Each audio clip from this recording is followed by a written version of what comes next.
Excitement is building ahead of this weekend's coronation of King Charles III. Today, the King met with several Indigenous leaders and Canada's Governor General. CTV Your Morning host Anne-Marie Mediwake is live in London for us this morning. Good morning to you, Anne-Marie. Let's talk a little bit about this meeting between the Indigenous leaders and the King today. What more can you tell us about it? Well, it was taking place with the National Indigenous Organization, so leaders from the Inuit, Métis, and from the AFN, as well as Governor General Mary Simon. And it was happening at Buckingham Palace, which is right behind us there. A lot of importance being put on this because King Charles isn't doing a lot of face-to-face meetings ahead of the coronation, but he picked this one in particular. And those from the NIO and other organizations are saying this shows the importance that the King is putting on meeting with Canadians, continuing this conversation he started from his visit back in May of 2022. Governor General Mary Simon saying this is part of continuing that journey of listening and deepening his understanding. So really important and significant meeting that was happening today. We'll learn a little bit more about it once more details are released, but I know it meant a lot for Canada in particular to see them have one of those select audiences with the King. And Anne-Marie, we're also learning more about who is going to be representing Canada at the coronation. Jeremy Hansen, astronaut Jeremy Hansen, is among them. He's set to carry Canada's flag.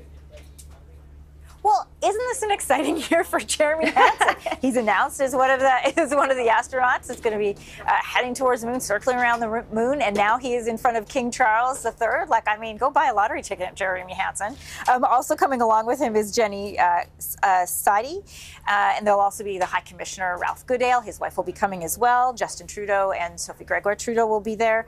Governor General Mary Simon, her husband Whit Fraser, as well as various youth delegations, members of the military. About the flag bearing, because I was a little confused when I heard about flag bearing. I'm like, this isn't the Olympics. Where does that fit in? And when you look back in the footage in 1953 of the Queen's coronation, there is a moment where the Commonwealth flags are carried in, and we imagine that is where that part of the procession will take place. That's where we'll see Jeremy Hansen. Now, whether or not he wears his astronaut suit or if he wears some other type of garb, we'll have to wait and find out. But it was an exciting announcement for sure. Yeah, it's funny how we have to go back 7 decades to get reference points on what happens during these ceremonies because it has been that long. Anne-Marie, let's talk a little bit finally here about what else is happening in London today, given that so many people have already staked out their claim on spaces to see the coronation and to see everything happen. What else is going on?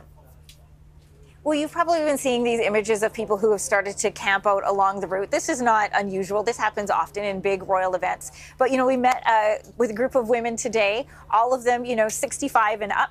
One woman saying she had bought a tent 2 weeks before and she was practicing crawling in and out of it because she knew she would be out in London cold for a few days and she wanted to make sure she was ready.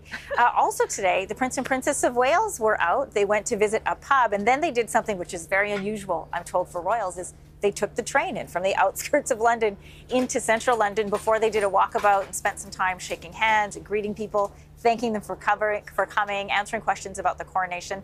Plus, there's all the, you keep seeing, you keep hearing the speakers that are going off. You can tell they're testing the sound system to make sure that people who are going to be gathered along the mall or out in the parks are going to be able to hear this beautiful ceremony that's been planned. Lots of music as per the request of King Charles, and we know that he's had a personal hand in selecting some of those choices. So a lot happening in city. It's more than just the bunting. There's also increased security. More barricades are going up. It's harder to get around.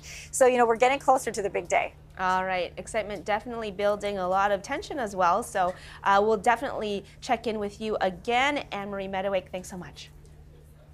Thanks, Lois.